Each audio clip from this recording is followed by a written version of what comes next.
نے آپ کے اندر روح ڈالی، جب روح ڈالی تو آدم علیہ السلام انسان بن کر تیار ہو گئے. بڑی تیزی سے بیان کر رہا ہوں اور یہ بتانے کی کوشش کر رہا ہوں اے ہندوستان کے لوگوں، مسلمان ہندوستان کا غدار ہو ہی نہیں سکتا، اور جو مسلمان ہندوستان کا غدار ہو مسلمان ہو ہی نہیں سکتا ہے.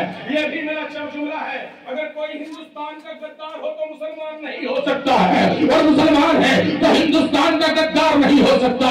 ہندوستان سے محبت کرنا ہمارے ایمان کا حصہ ہے. وہ کیسے؟ اللہ تبارک و تعالیٰ نے آدم کو بنایا. آدم کو بنانے کے بعد اللہ تبارک و تعالیٰ نے جنت میں رکھا. جنت میں ساری نعمتیں موجود تھی. آدم جہاں چاہتے تھے کبھی آم کھاتے تھے، کبھی کیلا کھاتے تھے، کبھی انگور کھاتے تھے، کبھی سیب کھاتے تھے. لیکن مسلمان آدم کا دل نہیں لگتا تھا. رب کی بارگاہ میں التجا کی، مولا تیری جنت تو بڑی خوبصورت ہے، آشائش کے سارے سامان موجود ہیں، لیکن پروردگار عالم تیری جنت میں میرا دل نہیں لگ رہا ہے. دل لگانے کے لیے کوئی سامان مہیا کر دے. اللہ تبارک و تعالیٰ نے آدم پر نیند طاری کر دی. آدم اس طرح استراحت پر لیٹے ہوئے ہیں، ان پر نیند کا غلبہ ہوا. اللہ تبارک و تعالیٰ نے آدم کے سینے کی بڑی پسلی سے نیچے والی جو ٹیڑھی پسلی ہوتی ہے، اسی لیے عورت بھی ٹیڑھی ہوتی ہے، ٹیڑھی پسلی سے اللہ تبارک و تعالیٰ نے حضرت حوا کو کریٹ کیا، حضرت حوا کو بنایا. بڑی تیزی سے بیان کروں، آدم کی آنکھ کھلی، حوا کو دیکھا، پکڑنا چاہا. اسی لیے مرد عورتوں کی طرح لپکتا ہے، یہ ابتدا سے ہی ہے دوستان محترم. لیکن عورت کو تبھی ہاتھ لگانا جب اس سے نکاح کر لینا، ورنہ عورت کو ہاتھ لگانا حرام ہے اور گناہ کبیرہ کے مرتکب ہو جاؤ گے. حضرت آدم نے ہاتھ لگانا چاہا، اس اللہ نے ارشاد فرمایا اے آدم حوا کو تب تک نہیں چھو سکتے ہو جب تک تمہارا نکاح نہ ہو جائے، اور حوا کو تم مہر ادا نہ کر دو. آدم نے جو اللہ نے علم دیا تھا اس کی بنا پر کہا مولا میں کہاں سے مہر ادا کروں گا؟ مہر میں تو مال ہوا کرتا ہے، وہ مال جو قیمتی ہو جس سے ضرورتیں پوری ہو سکے. یہاں جنت میں کسی مال کی ضرورت ہے ہی نہیں تو مال کہاں سے لاؤں گا اور میں مہر کیسے ادا کروں گا؟ اور اللہ تبارک و تعالیٰ نے فرمایا او بکلون النساء لوگوں سنو، جو کہتے ہیں سلام نہیں ہونا چاہیے، درود نہیں پڑھنا چاہیے. ارے نسل انسانیت شروع کس انداز میں ہوتی ہے؟ نکاح جائز کیسے قرار پاتا ہے؟ آدم و حوا کا نکاح درود کی برکت سے ہی جائز قرار پاتا ہے. اللہ نے ارشاد فرمایا اے آدم مہر میں تمہیں سونا نہیں دینا ہے، مہر میں تمہیں چاندی نہیں دینا ہے، مہر میں زر و جواہرات نہیں دینے ہیں. مولا تو حوا کو مہر میں دوں کیا؟ اللہ نے ارشاد فرمایا اے آدم جب حوا سے تمہارا نکاح ہو جائے تو میرے نبی پر 70 مرتبہ درود پڑھ دینا، حوا کا مہر ادا ہو جائے گا. ہم حلالی ہیں، حلالی ہم مہر والے ہیں، مہر والے حلالی. اسی لیے ہمارے فجر میں ہمارے دل کی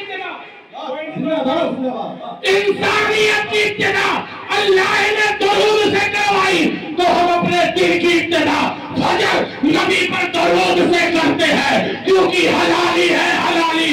اب تم بتاؤ جو درود بغیر پڑھے اپنے دل کی ابتدا کر دیتے ہو تمہارا نسب کہاں ملتا ہے؟ نعرہ تکبیر، نعرہ رسالت، اصلاح معاشرہ کانفرنس، مسلک اعلیٰ حضرت حضرت علامہ محمد احمد صاحب نظامی، نعرہ تکبیر، نعرہ رسالت. بہت تیزی کے ساتھ دوستان محترم نکاح مکمل ہوا، درود پڑھا، مہر ادا ہو گیا، ساتھ میں رہنے لگے. اللہ نے فرمایا اے آدم و حوا جنت میں رہے، فلا تقربا هذه الشجرة. اللہ تبارک و تعالیٰ نے فرمایا جنت میں رہنا، سب کچھ کھانا مگر اس شجر کے قریب مت جانا. اللہ تبارک و تعالیٰ نے منع فرما دیا اے آدم و حوا اس شجر کے قریب مت جانا.